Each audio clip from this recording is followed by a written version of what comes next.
ప్రభు నామమునకు స్తోత్రం కలుగునుగాక. గడిచిన పునరుత్థాన దినము నుండి ఈ పునరుత్థాన దినం వరకు దేవుడు మనల్ని ఆయన కృపలో భద్రపరిచి ఆయన నామమును ఘనపరచుటకి ఇచ్చిన గొప్ప తరుణమును బట్టి ఆ నామం మహిమపరచబడునుగాక. చిన్న ప్రార్థన చేసుకుందాం.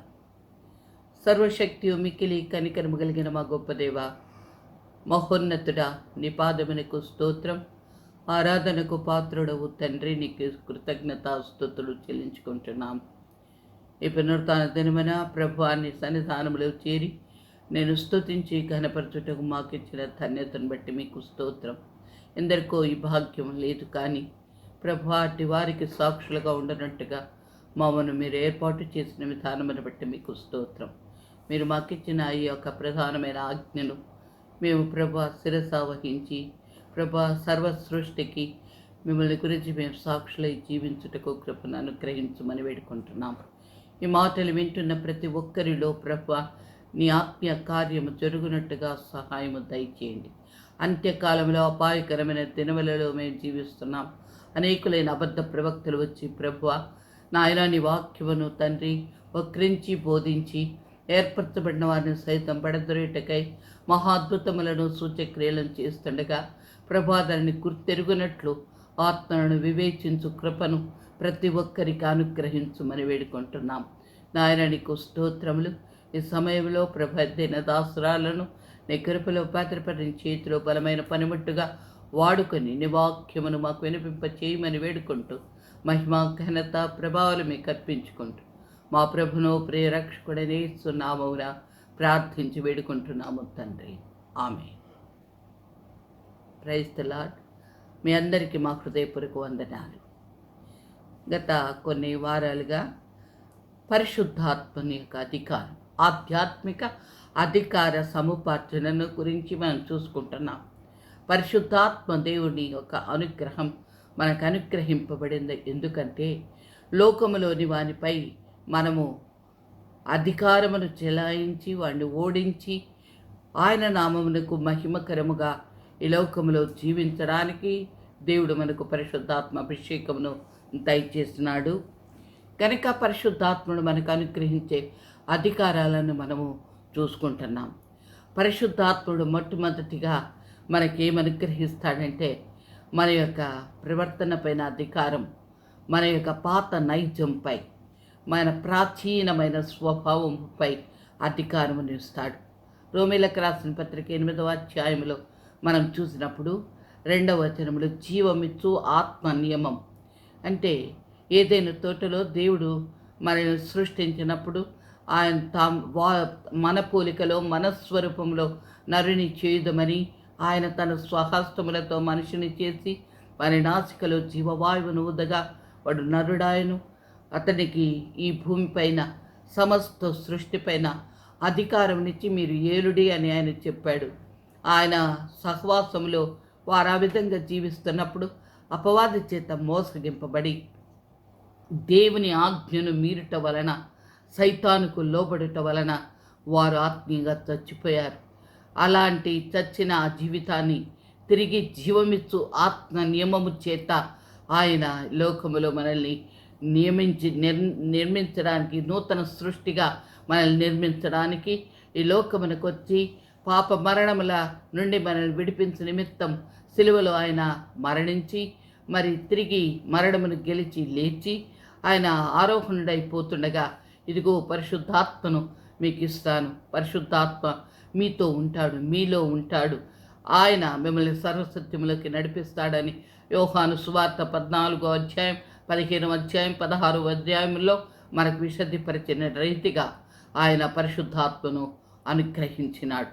పెంతెకోస్తు దినమున పరిశుద్ధాత్ముడు ఈ లోకమునకు స్థిర నివాసమునకు దిగి వచ్చినాడు. ప్రతి హృదయములో ఎవరైతే ఆయనకు విధేయులై పరిశుద్ధాత్మ వరమును కోరి పొందుకుంటున్నారో వారిలో ఆయన నివసిస్తాడు. ఇది మనం గ్రహించవలసిన అవసరం ఉంది. కొందరు అనుకుంటున్నట్టు వస్తాడు పోతాడు, వస్తుంది పోతుంది అన్న మాట అది సరైనది కాదు. పరిశుద్ధాత్ముడు ఒక్కసారి మన హృదయంలోకి వస్తే మన హృదయంలో స్థిర నివాసం ఉంటాడు. ఆయనకు అవిధేయులమై ఆయన మాటకు లోబడక, ఆయన చెప్పినది వినక ఆయనను దుఃఖపరిచి, ఆయనను మనము బాధిస్తే, ఆయనకు ఎదురు తిరిగితే ఆయన మనల్ని వదిలిపెట్టి వెళ్ళిపోతాడు. పరిశుద్ధాత్మను ఆర్పిన వారముగా ఇక ఎన్నటికీ కూడా మనము సమాధానపరచబడడానికి వీలు లేని భ్రష్టులమైపోతాం. గనక పరిశుద్ధాత్మను మనము కలిగి ఉండవలసినది ప్రాముఖ్యం. ఎందుకంటే ఆత్మ లేనివాడు నా వాడు కాడని మనము రోమేలకు రాసిన పత్రికలో చూస్తున్నాం. పరిశుద్ధాత్మ వలన మాత్రమే మనం ఆయనతో సమాధానపరచబడుతున్నాం. మరి పరిశుద్ధాత్ముడు మన పాత నైజం మీద మనకు అధికారం ఇస్తున్నాడు. మనలో ఉండి మనము దేవుని వాక్యమునకు లోబడకుండగా మనల్ని లోబరుస్తున్న శారీరక క్రియలపైన జయమునిస్తున్నాడు. మరి రోమేలకు రాసిన పత్రిక 7వ అధ్యాయం ఆఖరి వచనములో, అయ్యో ఇట్టి దౌర్భాగ్యపు స్థితి, దేవుని వాక్యమునకు నాకు ఆనందము కలుగుతుంది, అలా జీవించాలని కోరిక కలుగుతుంది, కానీ జీవించలేని ఒక పాప నియమం నాలో ఉంది అని అపోస్తలుడైన పౌలు చెప్పాడు. అదే 8వ అధ్యాయం 1-2 వచనములో, క్రీస్తునందున్న వారికి ఎట్టి శిక్షావిధి లేదు, వారు ఆత్మ నియమంలోకి వచ్చున్నారు, శారీర నియమము నుండి అని చెప్పబడి ఉంది. కనుక మనం రక్షింపబడిన తర్వాత మనలో ఒక పాప నియమము, శారీరక నియమం ఉంది. అది మనల్ని శోధిస్తూనే ఉంటుంది. కనుక మొట్టమొదట మన ఆ పాత నైజమును మన అంతరంగిక ఆ పాత పురుషుని మనం గెలవాలి అంటే పరిశుద్ధాత్మని యొక్క సహాయం మనకు కావాలి. ఆధ్యాత్మికంగా మనం పరిశుద్ధాత్మలో ఆ శారీరక క్రియలపైన అధికారమును సంపాదించి ఆ క్రియలను చంపాలి. అలా చంపకపోతే దేవునితో మనకు సహవాసము లేదు. అది మనం తెలుసుకోవాలి. శారీరక క్రియలు నెరవేర్చువాడు దేవుని రాజ్యములో ప్రవేశించలేడు. కాబట్టి శారీరక క్రియలపైన మొట్టమొదట పరిశుద్ధాత్ముడు మనకు అధికారం ఇస్తున్నాడు. చచ్చిన వారమైన మనం, మృతులమైన మనం తిరిగి జీవించాలంటే, ఈ ఆత్మ నియమములోకి, జీవమిస్తూ ఆత్మ నియమంలోకి రావాలంటే ఆత్మ చేత మనం శారీరక క్రియలను చంపాలి. అమర్త్యతను మనం ధరించుకోవాలి. మనము మృతులలోని జీవంలోనికి నడిపింపడాలి. గనక ఈ అధికారము పరిశుద్ధాత్ముడే మనకు ఇస్తున్నాడు. మృత్యం నుండి అమర్త్యతలోకి మనల్ని ఆయనే నడిపించువాడు. కనుక పరిశుద్ధాత్మకు మనము లోబడి ఆయన నడిపించినట్టుగా మనం నడవలసిన అవసరం ఉంది. అలాగే ఈ పరిశుద్ధాత్ముడు మనకి ఇంకేమేమి అధికారాలు ఇచ్చాడో మనం చూచి ఉన్నాం. మరొకసారి జ్ఞాపకం చేసుకుందాం. ఎఫ్ఎస్సీలకు రాసిన పత్రిక 1వ అధ్యాయము 13-14 వచనాల్లో ఏమని చెప్తున్నాడంటే, మీరును సత్యవాక్యమును అనగా మీరు రక్షణ సువార్తను విని క్రీస్తునందు విశ్వాసముంచి వాగ్దానం చేయబడిన ఆత్మ చేత ముద్రింపబడి ఉన్నారు. మరి దేవుని మహిమకు కీర్తి కలుగుటకై ఆయన సంపాదించుకున్న ప్రజలకు విమోచనము కలుగు నిమిత్తము ఈ ఆత్మ మన స్వాస్థ్యమునకు సంచకరువై ఉన్నాడు.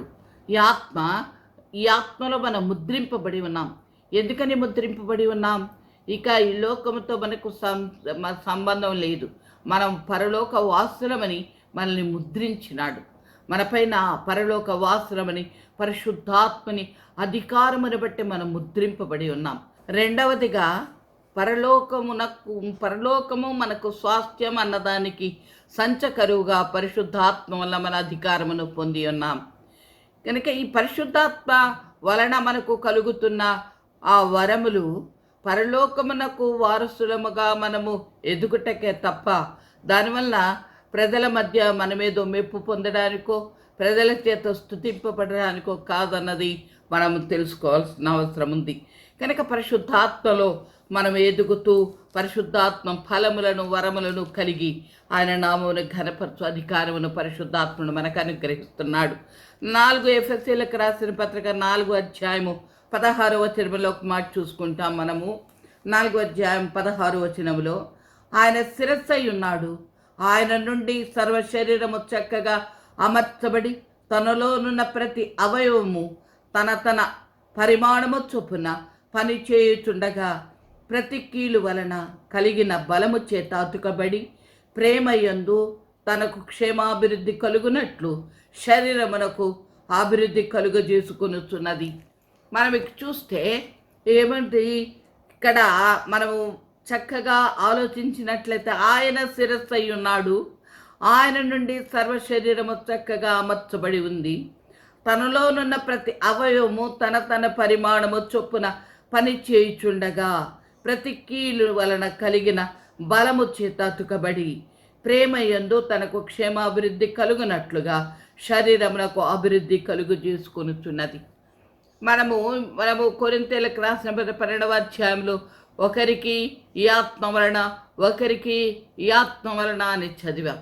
అయితే ఈ ఒకరికి అని చదివిన దాన్ని చాలామంది తప్పుగా అర్థం చేసుకుంటున్నారు. ఒక్కొక్కళ్ళకి ఒక్కొక్క వరమే అని అర్థం చేసుకుంటున్నారు. అలా కాదన్నది మనము పోయిన పునరుత్థాన దినమున చూసుకున్నాం.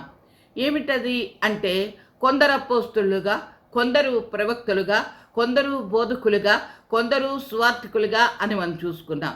అంటే ఈ కొందరు అన్నప్పుడు అపోస్తలులైన వారు బోధించరా? అపోస్తలులైన వారు మరి ప్రవచించరా? అపోస్తలులైన వారు స్వస్థపరచరా? అపోస్తలులైన వారు అన్ని భాషలు మాట్లాడరా?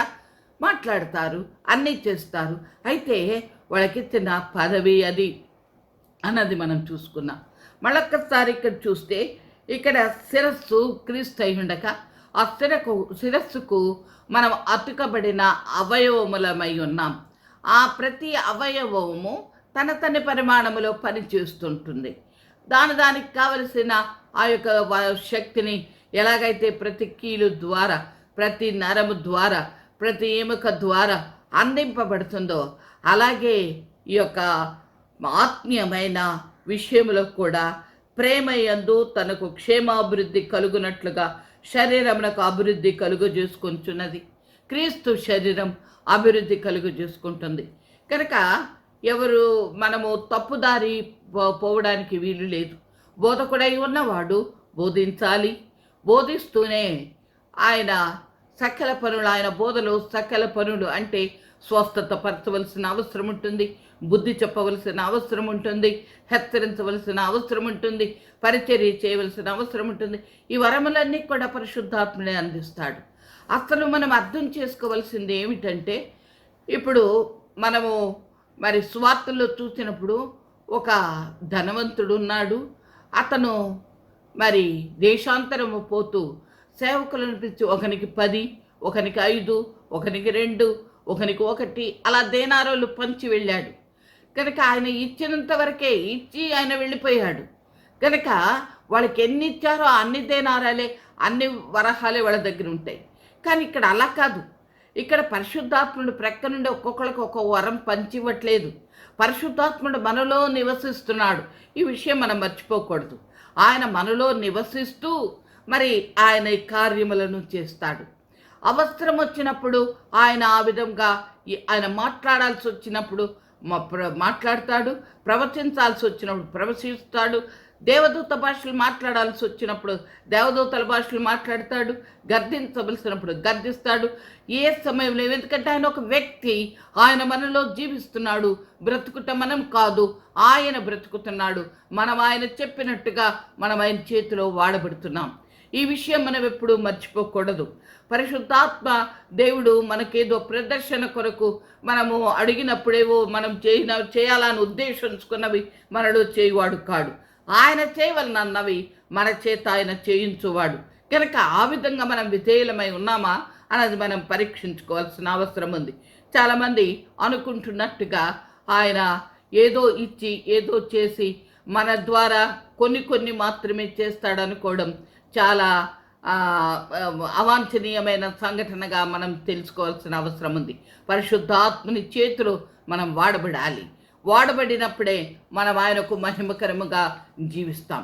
మనం ఎందుకు పిలువబడ్డామో ఆ విషయము మనము నెరవేర్చడానికి ఆయన యందు మనము ముందుకు సాగవలసిన అవసరం ఉంది.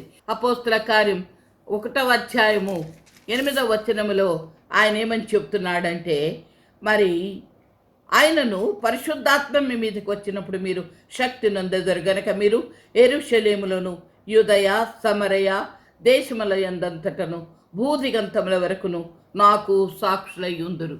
కనుక మనం ఆయనకు సాక్షులై ఉండు అధికారమును పరిశుద్ధాత్ముడు మనకిస్తున్నాడు. సాక్షులై ఉండడానికి అధికారం మనకి ఇవ్వబడినప్పుడు మనం ఆయనకు సాక్షులం అన్నదాన్ని నిరూపించడం కోసం పరిశుద్ధాత్ముడు మన యందుండి ఈ కార్యములను చేస్తాడు. వరములను స్వస్థపరచుట, బోధించుట, మరి హెచ్చరించుట, దయములపైన అధికారము, వీటన్నిటిని. ఎందుకంటే మొట్టమొదట మన శరీరంలో ఉన్న పాత నైజం పైన జయమును పొందిన మనము, ప్రభువైన యేసుక్రీస్తు తన శిరస్సుతో అతుకబడిన మనము, ఆయనందు నిలిచి ఫలిస్తున్న మనము ఈ కార్యములను చేయవలసిన అవసరం ఉంది. ఆయన యందు మనం ఈ కార్యములు చేయాలనే వరములను పంచిస్తున్నాడు. ఇప్పుడు బోధించు వరము కలిగిన ఆ యొక్క బోధకుడు బోధిస్తుండగా అక్కడ అపవాది క్రియేట్ చేసినప్పుడు ఆ బోధకుని ద్వారా పరిశుద్ధాత్ముడు ఆ దయ్యమును గద్దిస్తాడు. బోధకుడు బోధిస్తుండగా అక్కడ ఎవరైనా శారీర బలహీనత చేత, వ్యాధి చేత ఉంటే పరిశుద్ధాత్ముడు వెంటనే ఆ రోగిని బాగు చేస్తాడు. అంటే బోధించు వరము ఒకరికి ఇచ్చాడు, ఆయన బోధించటం వరకే కానీ అక్కడ ఏ బలహీనతలున్నా ఏదున్నా ఆయన ఇంకేం చేయలేడు, ఆయనకు ఒక్క వరమే ఉంది అని మనం అనడానికి వీల్లేదు. ఆయనకు ఒక్క వరమును ఆ అవసరతను బట్టి పంచి ఇచ్చిన పరిశుద్ధాత్ముడు ఆయన ఎందుండి మిగతా కార్యములను తప్పకుండా చేస్తాడన్నది మనం గ్రహించాలి. ఎందుకనంటే మనం ఆయనకు సాక్షులుగా ఉన్నాం. సువార్త ప్రకటించు అధికారం దేవదూతలకు లేనటువంటి అధికారం. భూదిగంతముల వరకు వెళ్ళి మీరు నాకు సాక్షులై ఉండడి అని ఆయన చెప్పాడు. కనుక ఆయనకు సాక్షులై ఉండే అధికారము, ఆ అధికారము ద్వారా పరిశుద్ధాత్ముడు మనకిచ్చే వరములు వాడబడతాయని మనము చూస్తున్నాం. మరి 1 కొరింథీ 13వ అధ్యాయంలో మనము కొన్ని మాటలను చూస్తాం. 1 కొరింథీ 13వ అధ్యాయము మొదటి నుంచి చూస్తే, మనుష్యుల భాషలతోనూ దేవదూతల భాషలతోనూ నేను మాట్లాడినను ప్రేమ లేని వాడనైతే మ్రోగెడు కంచును గణగణలాడు తాళమునై ఉందును అంటున్నాడు.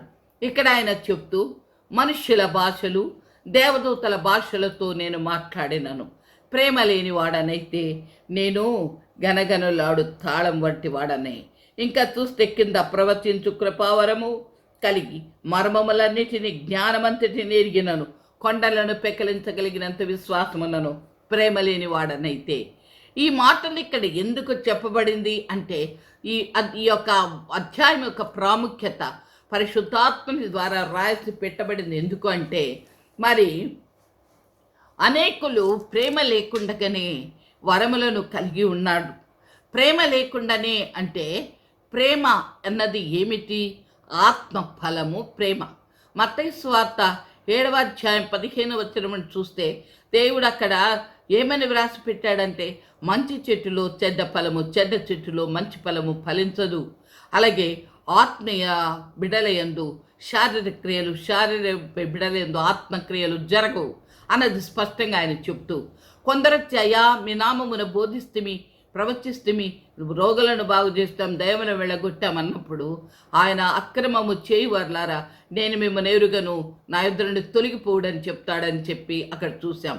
అక్రమం, దేవునికి ఒక క్రమం ఉంది. అదేమిటంటే ఆయనలో నిలిచి ఆయనతో అంటుకట్టబడి క్రీస్తన శిరస్సుకు అతుకబడి ఆత్మ ఫలములను ఫలించాలి. పరిశుద్ధాత్మ అన్న సారము మనలో ఉండి ఆత్మ ఫలమైన ప్రేమ, ఆ యొక్క ప్రేమ యొక్క తొనలను మనం కలిగి ఉండాలి. అది కలిగి లేకుండా మనము వరములను కలిగి ఉండుట అక్రమము అని చెప్పడం కొరకే ఈ యొక్క అధ్యాయములో వివరించబడింది పరిశుద్ధాత్మ ద్వారా. ఇక్కడ వివరిస్తూ ఆయన కొన్ని మాటలు చెప్పాడు. ప్రేమ శాశ్వతమైంది. ఏమన్నాడంటే ఆయన ఇక్కడ 8వ వచనములో చూస్తే, ప్రేమ శాశ్వత కాలముండును, ప్రవచనములైనను నిరర్థకమగును, భాషలైనను నిలిచిపోవును, జ్ఞానమైనను నిరర్థకమగును. కానీ మనము కొంతమట్టికే ఎరుగుదము, కొంతమట్టికే ప్రవచించున్నాం, కానీ పూర్ణమైనది వచ్చినప్పుడు అపూర్ణమైనది నిరర్థకమగును అని చెప్పాడు. అంటే ఇక్కడ ఈ మాట ఎందుకు చెప్పాడంటే, మరి ప్రేమ శాశ్వతమైనది అంటే ఆత్మ ఫలమైన ప్రేమ నీలో లేకుండగా నువ్వు ప్రవర్తించినా భాషలు మాట్లాడినా అది నిలిచిపోయేదే అన్నది అక్కడ పరిశుద్ధాత్మ దేవుడు మనకు తెలిపిన విషయం. కానీ కొందరేం చేస్తున్నారంటే భాషలు లేవు, భాషలు మాట్లాడాల్సిన అవసరం లేదు. ఎందుకనంటే ఇప్పుడు దేవుని సువార్త అంతటా ప్రబలిపోయింది, అన్ని భాషల్లో దేవుని వాక్యం బైబిల్ ఉంది కాబట్టి పరిశుద్ధాత్ముడు భాషల వరము నిలిచిపోయింది. ఎందుకనంటే ఇక్కడ భాషలైనను నిలిచిపోవునని ఉంది కదా అని అంటున్నారు. కానీ భాషలైన నిలిచిపోవునన్న ప్రక్కనే ప్రవచనమైనను నిరర్థకమగును అని ఉంది కదా, మరి ఆ విషయం ఎందుకని ఎత్తరు? ప్రవచనాలు కూడా నిలిచిపోతాయా? బైబిల్లో అన్ని భాషల్లో ఉంది కదా.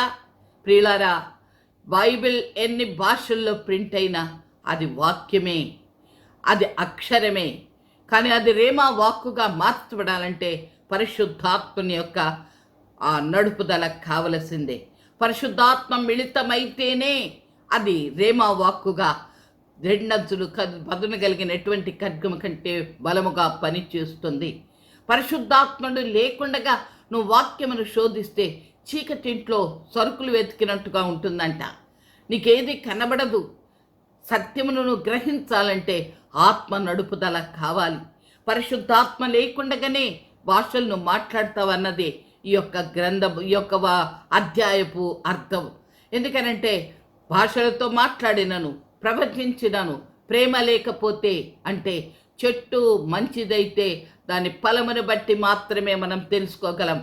దాని ఫలము ప్రేమ, ఆత్మ ఫలము ప్రేమ. ఆత్మ పరిశుద్ధాత్మ నీ అందున్నాడంటే ఈ అగపై ప్రేమ, శాశ్వతమైన ప్రేమ, నిత్యమైన ప్రేమ, ఏ ప్రతిఫలాపేక్ష లేకుండా ప్రేమించిన ప్రేమ, ఆశా నిగ్రహము కలిగిన ప్రేమ, త్వరగా కోప్పడని ప్రేమ, ఉప్పొంగని ప్రేమ. ఈ ప్రేమ నీలో ఉందా? స్వప్రయోజనమును కోరుకొనని ప్రేమ, ఈ స్వభావం నీలో ఉందా? లేనప్పుడు నువ్వు ఒకసారి పరీక్షించుకో. నిన్ను నువ్వు పరీక్షించుకోవడానికి బదులుగా నీవు ఏం చేస్తున్నావు? మరి మా భాషలు మాట్లాడేవారిని భాషలు లేవు మాట్లాడొద్దని చెప్తున్నావు. అపోస్తలుడైన పౌలు అంటున్నాడు భాషలు నిలిచిపోతాయి. ఆయన చెప్పలా. అర్థము చెప్పువారు లేనప్పుడు మాట్లాడవద్దు. దేవునికి తెలుసు, పరిశుద్ధాత్మ దేవునికి. అర్థం చెప్పువారు లేనప్పుడు ఆయన మాట్లాడాడు. అర్థం చెప్పువారు ఉన్నప్పుడు అవసరం అనుకుంటేనే, దేవునికి మహిమ కలగాలనుకుంటేనే, అది కూడా తండ్రి యొద్ద నుండి ఆయన వింటేనే ఆయన మాట్లాడతాడు, దానికి అర్థం చెప్తాడు. అలా లేనప్పుడు అపోస్తలుడైన పౌలు అంటున్నాడు వ్యక్తిగతంగా మాట్లాడుకో, మీకంటే అధికంగా నేను భాషలతో మాట్లాడగలను అని ఆయన చెప్తున్నాడు. మాట్లాడుతానని కూడా ఆయన చెప్తున్నాడు. కనుక పరిశుద్ధాత్ముడు భూమిపైన ఉన్నంత వరకు వరములు ఏవి కూడా ఆగిపోవు, ఫలములు ఆగిపోవు. కనుక ఈ ఆగిపోయినాయి, అది ఉన్నాయి. ఇప్పుడు సువార్త బైబిల్ ఉంది కాబట్టి ఇప్పుడు పరిశుద్ధాత్మతో పని లేదు అని చెప్పడం చాలా హాస్యాస్పదమైన విషయం. గనక ప్రియులారా, అలా మాట్లాడేవాళ్ళు పరిశుద్ధాత్మకు విరోధముగా మాట్లాడుతున్నారన్నది ఒకసారి అవగాహన చేసుకొనవలసిన అవసరత ఎంతైనా ఉంది. పరిశుద్ధాత్మను గురించి నీకు తెలియకపోతే దేవుని సన్నిధానంలో మోకరించి తెలుసుకొనవలసిన అవసరత ఎంతైనా ఉంది. పరిశుద్ధాత్ముడు మనకు అనుగ్రహింపబడిన విధము, ఎందుకంటే మనము క్రీస్తునందు నిలబడి ఆయనతో అంటుకట్టబడి మనం ఫలించు నిమిత్తం. ఫలించే అధికారం ఆయన మనకిస్తున్నాడు. ఫలించే అధికారం మాత్రమే కాదు, దాని వరములు మనకు అందిస్తున్నాడు. ఎందుకనంటే లోకములో బంధింపబడి ఉన్న వారికి సువార్త ప్రకటించడానికి, బంధకములను తెంచడానికి, వాటికి మనము పూనుకొని అందు నిమిత్తము భూదిగంతముల వరకు ఆయనకు సాక్షులుగా నిలబడే అధికారమును మనకిచ్చి ఉన్నాడు. ఈ అధికారమును మనము వినియోగించాలంటే పరిశుద్ధాత్మ వరములు మన యందు పనిచేయాలి. పరిశుద్ధాత్మ వరములు మన యందు పనిచేస్తున్నప్పుడు సకల విధమైన వరములను దేవుడు మనకిస్తాడు. మనము దాని ద్వారా వాడబడి ఆయన స్వార్థను ప్రబల చేయాలి. అంతేకాని ఇదేదో మన మెప్పు కోసం మనము సవాలు విసిరి నేను రోగులను బాగు చేస్తాను, చనిపోయేలను లేపుతాను అని మనం చెప్పవలసిన అవసరం లేదు. ఎందుకనంటే ఎప్పుడు ఏది చేయవలనో అది పరిశుద్ధాత్ముడు అప్పుడు నీకు అందిస్తాడు. కానీ ఆయన ఉప్పొంగడు, ఆయన సవాళ్ళు విసరడు అన్నది మనం తెలుసుకోవాల్సింది. ఇటువంటి ఆ వాక్యానికి విరోధమైన క్రియలు మన యందు కలుగుతుంటే ఒకసారి వాక్యపు వెలుగులో పరీక్షించుకో. ఎక్కడో ఏదో పొరపాటు జరిగింది. ఎందుకంటే అపోస్తులు కాకయే మేము అపోస్తులమని చెప్పుకునే దొంగ అపోస్తులు బోధకులు వస్తారు. వీరి దొంగ అపోస్తులు బోధకులు ఎక్కడి నుంచి వస్తాడు? దొంగ అయిన ఇష్కరియోతు యూదా ఏ విధంగా అయితే ఆ యొక్క సైతాను చేత వంచింపబడి దేవుని ప్రేమను పోగొట్టుకున్నాడో ఆ విధంగా అపవాది వంచిస్తాడన్నది తెలుసుకోనండి. అబద్ధికుడైన వాడు, మోసగించేవాడు, ఏదైనా తోటలో నారిని మోసగించిన వాడు ఇప్పుడునో పని చేస్తున్నాడు. మనమైనా సమయము సమీపించిందని ఎరిగి కూడా నిర్లక్ష్యంగా ఉంటున్నాము. కానీ అపవాది ఉండట్లేదు. ఆయన సమయం సమీపిస్తుందని తెలిసి వాడు ఇంకా ఉధృతతో పని చేస్తున్నాడు. వేండ్ర పెడుతూ గర్జించు సింహం వలె వాడు తిరుగుతున్నాడు. శక్యమైతే ఏర్పరచబడిన వారిని సైతం మోసగించడానికై వాడు ఆ మహాద్భుతములను సూచక్రియలను చేయునని మత్తయి సువార్త 24:24లో మనం చూస్తున్నాం. అప్పుడు దొంగ అపోస్తులు బోధకులు ఉన్నారు. ఎందుకనంటే సైతాను తానే వెలుగు దూత వేషము వేసుకొని మరి వాడు ఈ విధముగా చేస్తున్నాడన్నది, వారి సేవకులు కూడా ఆయన అబద్ధపు సేవకులుగా వెలుగుదూత సేవకులుగా ఉంటారన్నది తెలుసుకోవాలి. తెలుసుకొని నీలో క్రియలు ఎలా జరుగుతున్నాయి, కార్యాలు చేస్తున్నావు, భాష మాట్లాడుతున్నావా, భాషకు అర్థం చెప్పగలవా, లేక భాష మాట్లాడుతున్నప్పుడు ప్రవచిస్తున్నావా, బోధిస్తున్నావా, ఘనంగా బోధిస్తున్నావా? అయితే అదే సందర్భంలో నీలో ఆత్మ ఫలాలు ఉన్నాయా? వీటిని పరీక్షించుకోవాల్సిన అవసరం ఉంది. ఎందుకంటే ప్రియులారా, ఈ లోకములో మట్టుకు మనకు ఈ ప్రక్రియ పరిశుద్ధాత్మని ద్వారా ఆధ్యాత్మిక అధికారం మనకు అనుగ్రహింపబడలేదు. పరలోకమునకు వారసులుగా ఈ అధికారం మనకు అనుగ్రహింపబడింది. పరలోకమునకు చేర్చబడి నిమిత్తం మనల్ని మనం పవిత్రపరచుకుంటూ, అందుకని అపోస్తుడైన పౌలు అంటాడు, అందరికీ బోధించి నేను చివరకు భ్రష్టుడవుదునేమో అని నన్ను నేను నలుగొట్టుకుంటున్నాను. ఆయన తనను తాను నలుగొట్టుకుంటూ అనుక్షణం పరిశుద్ధాత్మలో ఆయన తనని పరీక్షించుకుంటూ ముందుకు సాగినాడు. ఈ రోజుల్లో లోకంలో చూస్తే అట్టహాసమునకు మరి పెద్ద పెద్ద అడ్వర్టైజ్మెంట్లకు మరి ప్రచారాలకు చోటవుతుందే కానీ పరిశుద్ధాత్మ దేవుని ద్వారా దేవునికి మహిమ కలగడానికి వీలు లేని పరిస్థితులు మనం చూస్తున్నాం. కనుక దేవుడు మనకిచ్చిన ఈ పరిశుద్ధాత్మలోని అధికారాన్ని మనము ఎలా వినియోగించుకుంటున్నాం అన్నది మనం పరీక్షించుకోవాల్సిన అవసరం ఎంతైనా ఉంది. పరిశుద్ధాత్మలో మనం ముద్రింపబడి పరలోకమునకు వారసులమైన సంచకరువును మనం పొంది ఉన్నాం. గనక పరలోకమునకు వారసులమవునట్లుగా మనం ఆయన నిలిచి ఉండి నిత్యము ఫలించవలసిన వారమై ఉన్నాం. ఆత్మ ఫలమేమనగా అన్నది మనం చూస్తున్నాం. ఆత్మ ఫలమేమనగా గలతీయులకు రాసిన పత్రిక 5వ అధ్యాయం 22వ వచనంలో, అయితే ఆత్మ ఫలమేమనగా ప్రేమ, ప్రేమలో సంతోషం, ప్రేమలో సమాధానం, ప్రేమలో దీర్ఘశాంతం, ప్రేమలో దయాళుత్వం, ప్రేమలో మంచితనం, ప్రేమలో విశ్వాసం, ప్రేమలో సాత్వికం, ప్రేమలో ఆశా నిగ్రహం. ప్రేమలోనే ఈ సమస్తమునం కలిగి ఉండాలి. కనుక ఎందుకనంటే 13వ కొరింథీ రాసిన 13వ అధ్యాయంలో ఏమి చూసాం, మరి ఆస్తి అంతటిని పేదలకు ఇచ్చినను, కాల్చుటకి నీ శరీరం అర్పించినను, ప్రేమ లేకపోతే వ్యర్థుడని అని అక్కడ చెప్పబడి ఉంది. అంటే ఏంటి? ఆస్తి అంతా ఇవ్వగలిగినంత దయాళత్వం, కనికరం ఉన్నా మరి ప్రేమ లేకపోతే వ్యర్థుడని. కనుక ప్రేమ అన్నది ప్రాముఖ్యం. ప్రేమలోనే దయాళత్వం, ప్రేమలోనే విశ్వాసం. ప్రేమ లేకుండా ఏమీ లేదు. ప్రేమ అన్నదే ఆత్మ ఫలం. అందుకనే క్రీస్తునందు మనం అంటుకట్టబడాలి. క్రీస్తునందు అంటుకట్టబడి ఈ ప్రేమలో మనం ఫలించాల్సిన అవసరం ఎంతైనా ఉంది. ఈ ఫలములు ఎప్పటికీ ప్రతి నెల కాపు కాయును. ఈ చెట్టు మనం చూసినట్లయితే పరిశుద్ధ స్థలము నుండి ప్రవహించు నీటి ఓరన నాటబడిన చెట్టుగా మనం ఫలించాలి. భూదిగంతముల వరకు ఆయనకు సాక్షులై ఉండాలి. ఆయన చెప్పిందంతే ఏమిటి? ప్రధానమైన ఆజ్ఞ ఏమిటి? భూదిగంతముల వరకు మీరు నాకు సాక్షులై ఉండుడి. నమ్మిన వానికి తండ్రి, కుమార, పరిశుద్ధాత్మ నామమున బాప్తిస్మము ఇవుడి.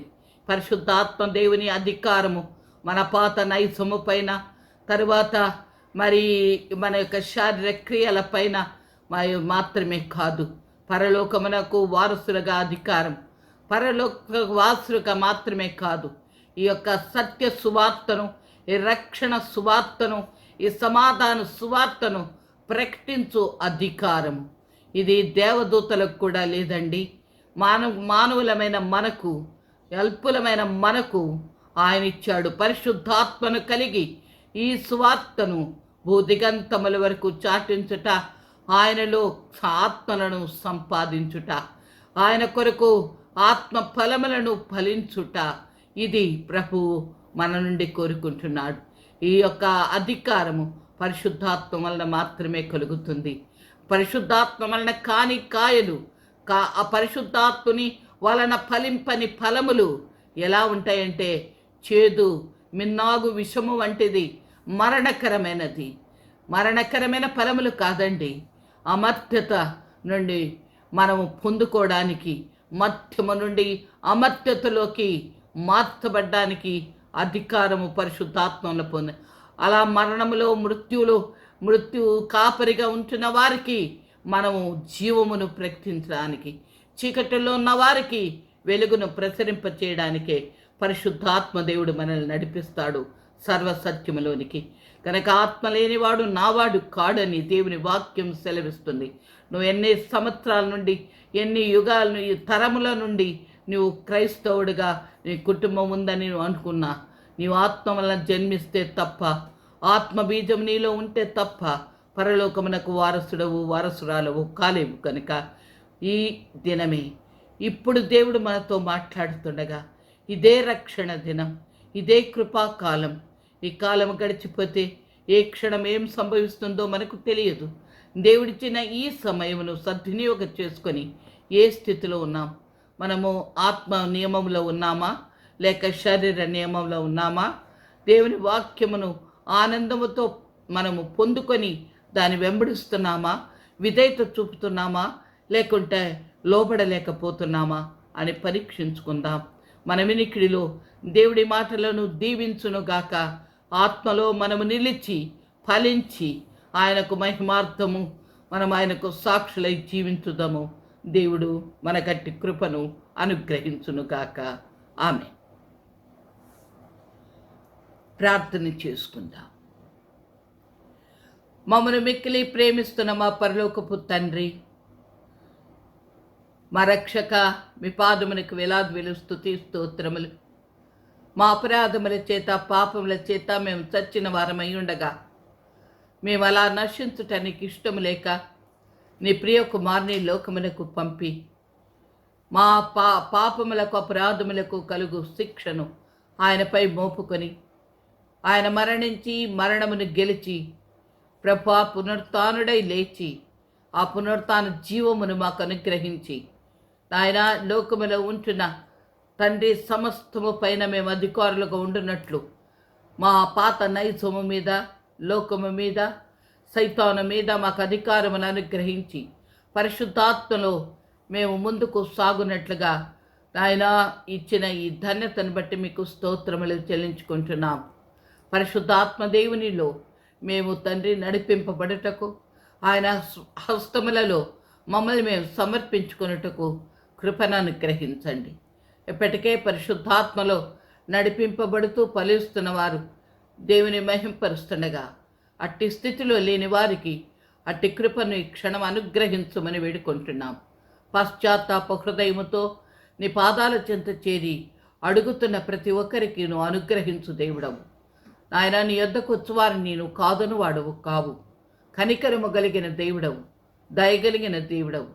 నాయన, నీ వాత్సల్యమును బట్టి అట్టి వారిని జ్ఞాపకం చేసుకొని వారిపై నీ కృపను కుమరించి నీ రాకడ కొరకే సిద్ధపడుటకు సహాయం అనుగ్రహించమని వేడుకుంటున్నాం.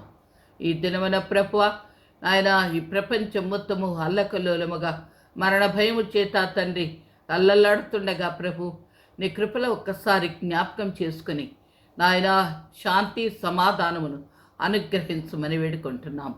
ఆయన రోగగ్రస్తులు, వ్యాధి కలిగిన వాళ్ళు, నాయన సమస్యలలో ఉన్నవాళ్ళు ప్రభా, ప్రతి వారిని బట్టి మేము జ్ఞాపకం చేసుకుంటున్నాం. నీ శాంతి, నీ సమాధానమును వారికి అనుగ్రహించమని వేడుకుంటున్నాం. మరొక్కసారి మీ పాదాల చెంత ఈ విధముగా చేరి మేము స్తుతించు పర్యంతం మీ కృపాక్షేమములు మాకు తోడై ఉంచుమని వేడుకుంటూ మహిమ, ఘనత, ప్రభావాలు మీకు అర్పించుకుంటూ మా ప్రభును ప్రియరక్షకుడైన యేసు నామమున ప్రార్థించి వేడుకుంటున్నాము తండ్రి. ఆమేన్. Praise the Lord. మీ అందరికీ మా వందనాలు. మా ఈ సందేశం మీకు దీవెనకరంగా ఉన్నట్లయితే దయచేసి సబ్స్క్రైబ్ చేయండి. ఇతరులకు ఆశీర్వాదకరంగా ఉండునట్లు షేర్ చేయండి. మీ అందరికీ దేవుని నామంలో మా హృదయపూర్వక వందనాలు.